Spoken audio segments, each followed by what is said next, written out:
प्रिय दर्शकों, राधे राधे, जय श्री कृष्ण। मैं आपका ज्योतिष सलाहकार सुदर्शनाचार्य संदीप त्रिपाठी आपके अपने YouTube चैनल एस्ट्रो राधे गुरु में आप सबका हार्दिक स्वागत एवं अभिनंदन करता हूं। दर्शकों, लाल किताब के अंतर्गत आज हम चर्चा करेंगे कि भाव में ग्रह के स्थित होने पर वह किस ग्रह को प्रभावित करेगा और उसका अच्छा या बुरा क्या परिणाम होगा। और अगर अच्छा परिणाम हो रहा है तो आपके लिए सुखद है, लेकिन अगर खराब फल दे रहा है तो उसके निवारण का उपाय क्या है, जिसको करके आप अपने जीवन को सुखमय बना सकते हैं। दर्शकों, लाल किताब एक बहुत उपयोगी पुस्तक है जिसमें बहुत छोटे छोटे और स्वयं के करने वाले उपाय दिए गए हैं। दर्शकों, ये उपाय हैं तो छोटे, लेकिन कई बार रामबाण सिद्ध होते हैं। तो आप भी इन उपायों को करके देखें और अपने जीवन को सुखमय बनाएं। कोई भी व्यक्ति ऐसा नहीं है जो पूर्ण सुखी हो। सबके जीवन में कुछ न कुछ परेशानियां अवश्य हैं। एक कटु सत्य है, इसको नकारा नहीं जा सकता। तो दर्शकों, अगर जीवन में परेशानियां हैं, आपकी कुंडली में ग्रह भी अच्छी स्थिति में दिखाई दे रहे हैं और उन ग्रहों की दशा भी अच्छी चल रही है, फिर भी परिणाम अच्छा नहीं मिल रहा है, इसका मतलब कहीं न कहीं कुछ परेशानियां जरूर हैं। तो आइए देखिए, हम वीडियो शुरू करें इससे पहले आप सबसे करबद्ध प्रार्थना है कि हमारे चैनल को अभी तक अगर सब्सक्राइब नहीं किया है तो प्लीज़ हमारे एस्ट्रो राधे गुरु चैनल को सब्सक्राइब करें, लाइक करें, शेयर करें, ताकि हम जो भी वीडियो डालें वो आप तक पहुंच सके और आप उसका उपयोग कर सकें, आप उससे लाभान्वित हो सकें। दर्शकों, ग्रहों का विशेष प्रभाव। यदि राहु लग्न में स्थित हो, राहु लग्न में या प्रथम भाव में स्थित हो, यदि राहु लग्न या प्रथम भाव में स्थित हो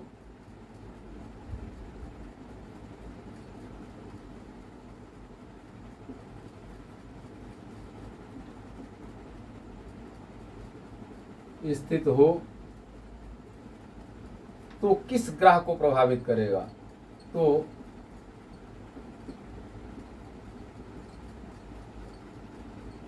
किस ग्रह को प्रभावित करेगा?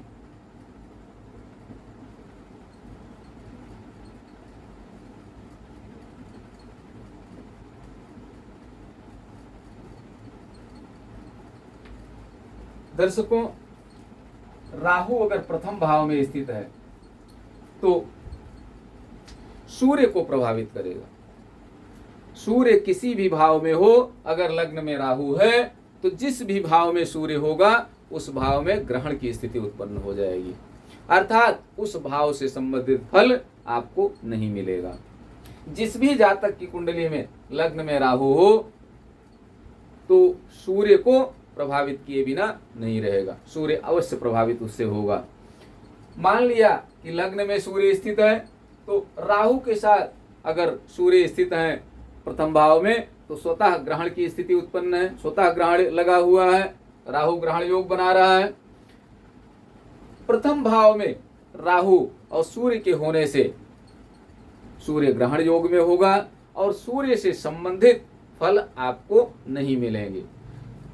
आपकी हड्डियों में जकड़न उत्पन्न होगी, मुंह में थूक बार बार आता रहेगा, अनेकों परेशानियों का सामना करना पड़ेगा। जिन चीजों के लिए प्रथम भाव जाना जाता है उन सब में कुछ न कुछ परेशानियों का सामना जरूर करना पड़ेगा।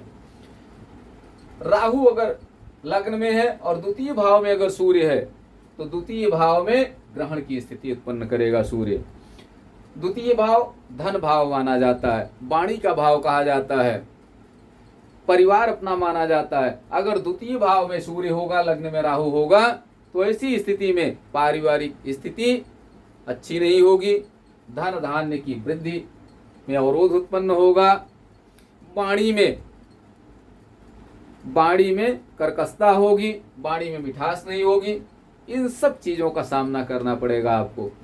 लग्न में राहु हो और तृतीय भाव में अगर सूर्य हैं, तीसरा भाव भाई बहन का है, तीसरा भाव पराक्रम का है, तीसरा भाव बुद्धिमत्ता का है। अगर लग्न में राहु है और तृतीय भाव में सूर्य है तो इन सब चीजों को प्रभावित करेगा। अगर लग्न में राहु है और चतुर्थ भाव में सूर्य है तो दर्शकों, चतुर्थ भाव सुख का है, भूमि भवन वाहन का है, माँ का है, ये सारी चीजें प्रभावित होंगी। सूर्य खराब परिणाम देगा। अगर लग्न में राहु है या प्रथम भाव में राहु है, पंचम भाव में सूर्य है, पांचवा भाव संतान का माना जाता है, पांचवा भाव विद्या का है, ऐसी स्थिति में विद्या, संतान आदि सभी प्रभावित होंगी। सूर्य अशुभ फल देगा पांचवें भाव में। कब? जब लग्न में राहु होगा। इसके निवारण का उपाय भी हम आपको बताएंगे, पूरा वीडियो जरूर देखें।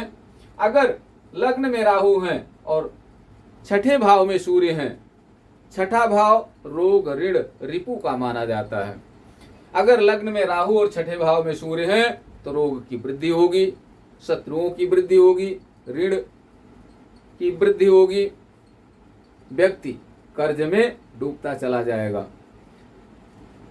अगर सप्तम भाव में सूर्य है और लग्न में राहु है, प्रथम भाव में राहु है, सप्तम भाव में सूर्य है, तो ऐसी स्थिति में सातवां भाव दाम्पत्य सुख का है, सातवां भाव प्रबंध का है।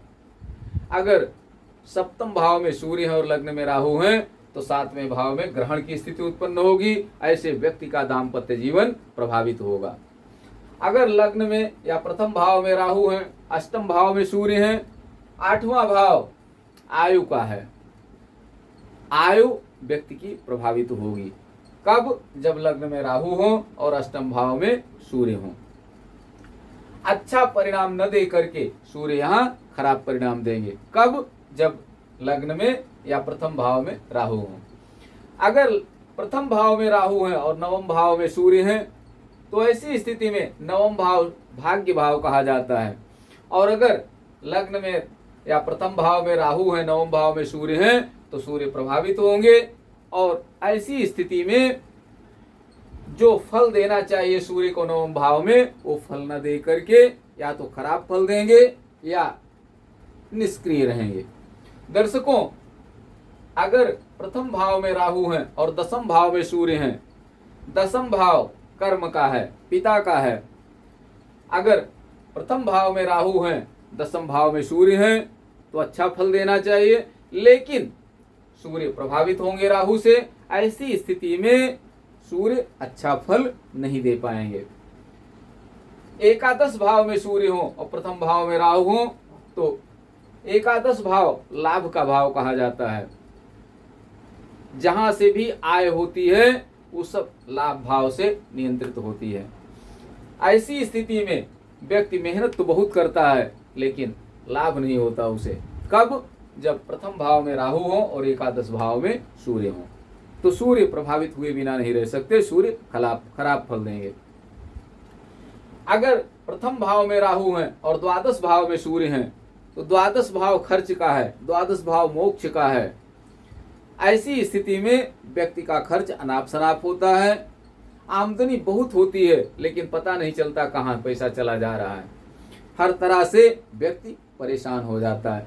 12वां भाव विदेश यात्रा का है। अगर प्रथम भाव में राहु है और 12वें भाव में सूर्य है तो विदेश यात्रा तो आदमी करता है लेकिन जिस उद्देश्य से जाता है वो उद्देश्य सफल नहीं होता कई बार। तो दर्शकों, अगर ये स्थितियां आपकी भी कुंडली में बन रही हैं, प्रथम भाव में राहु है और किसी भी भाव में सूर्य है और सूर्य अच्छी पोजीशन में दिखाई दे रहे हैं, शुभ ग्रहों की दृष्टि भी है लेकिन फिर भी अच्छा परिणाम नहीं दे रहे हैं, तो इसका कारण है कि सूर्य राहु की वजह से प्रभावित हो रहे हैं, सूर्य अशुभ फल दे रहे हैं। इसके निवारण का उपाय क्या है? दर्शकों, अगर सूर्य खराब फल दे रहे हैं, राहु प्रथम भाव में है, सूर्य खराब फल दे रहे हैं, सूर्य अपना फल नहीं दे रहे हैं, तो ऐसी स्थिति में आप जो भी कार्य करने चलें, थोड़ा सा मीठा खा करके, जल पी करके तब उस कार्य को प्रारंभ करें। अगर आप यात्रा में कहीं जा रहे हैं तो यात्रा प्रारंभ करने से पहले थोड़ा मीठा खा करके जल पी लीजिए, तब यात्रा करिए। यात्रा आपकी सुखद होगी, सूर्य अच्छा फल देंगे। अगर आप किसी पार्टी या फंक्शन में जा रहे हैं तो आप मीठा खा करके, कुछ घूंट जल पी करके जाएं, आपकी मान प्रतिष्ठा वहाँ बहुत होगी, बहुत सम्मान मिलेगा। और अगर आप किसी वाहन को खरीदने जा रहे हैं और लग्न में राहु आपके बैठे हुए हैं, सूर्य चतुर्थ भाव में है, तो दर्शकों कई बार ऐसा हो सकता है कि आप गलत निर्णय ले सकते हैं। तो ऐसी स्थिति में आप थोड़ा मीठा खा करके, कुछ जल पी करके तब वाहन खरीदने जाएं। निश्चित रूप से आप सही चीज लेकर के आएंगे। दर्शकों, सूर्य अशुभ है, इसकी पहचान क्या है?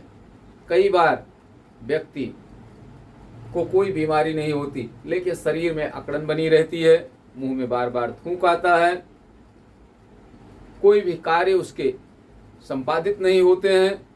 ऐसी स्थिति में ऐसे व्यक्ति को सूर्य का उपाय करना चाहिए। मीठा खा करके, जल पी करके कार्य का शुभारंभ करें और कुछ ही दिन में आप देखेंगे कि सुखद परिणाम आपको मिलने लगेंगे। सूर्य अनुकूल होंगे, मान प्रतिष्ठा धन धान्य सब कुछ आपको प्राप्त होने लगेगा। दर्शकों, इसी तरह से हम नए नए वीडियो डालते रहेंगे और आप इससे लाभान्वित होते रहेंगे। आप सबको राधे राधे, जय श्री कृष्ण। आप सब स्वस्थ रहें, मस्त रहें, हंसते मुस्कुराते रहें।